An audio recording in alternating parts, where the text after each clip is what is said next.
சக்தி கொண்டு கொலுவிருந்து வரக்கூடிய இந்த காளியம்மனுடைய திருப்புகழையே நாங்கள் பாட இருக்கிறோம். அழகா பாட போறோம். பாடக்கூடிய பாட்டிலே பழுது குச்சங்கள் எல்லாம் இருந்தாலும் சொல் குச்சங்கள், இசை குச்சங்கள், கதை குச்சங்கள், கதை குற்றங்கள், எங்களுடைய கதையிலேயே பொருள் குச்சங்கள், பொருள் குற்றங்கள், சாரீர குச்சம் குறை இருந்தாலும் சரீர குச்சம் குறைகள் இருந்தாலும் எங்கள் ஆட்கள் அடி தாளங்களில் ஒரு குறைகள் இருந்தாலும் சரீர குச்சம் அப்படின்னா சாரீரம் இல்லாதவன் சபை ஏறாதன்னு இருக்கான்.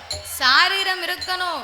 அதுவும் போக என்ன சரீர குச்சம் அப்படின்னா சரீர குற்றம்னா என்ன? செல்போன்ல பாக்கும்போது எங்க தாத்தாவை கொஞ்சம் கலரா தெரிஞ்சிருக்கும். நாமலாம் அப்படியே எம்ஜிஆர் மாதிரி இருந்திருப்பேன். ஆமா, யூடியூப்ல பாக்கும்போது. பிறகு ஒரு ஆளை பாக்கும்போது ரொம்ப கனமா தெரிஞ்சிருக்கும். இன்னொரு ஆளை பாக்கும்போது ரொம்ப ஒல்லியா தெரிஞ்சிருக்கும். நேர்ல பாக்கும்போது நிறைய வித்தியாசம் கூட இருக்கலாம், மாற்றங்கள் இருக்கலாம். அதனாலே சரி, சாரீர குச்சம் சரீர குச்சம் குறைகள் இருந்தாலும் ஏற்கனவே கொண்டாடி சண்டை போட்டு 10 நாளாவது அம்மா வீட்டுக்கு போயிட்டா. சரி, சாப்பாடே கிடையாது. அதனால நான் கொஞ்சம் மெலிஞ்சு போனேன் இன்னைக்கு.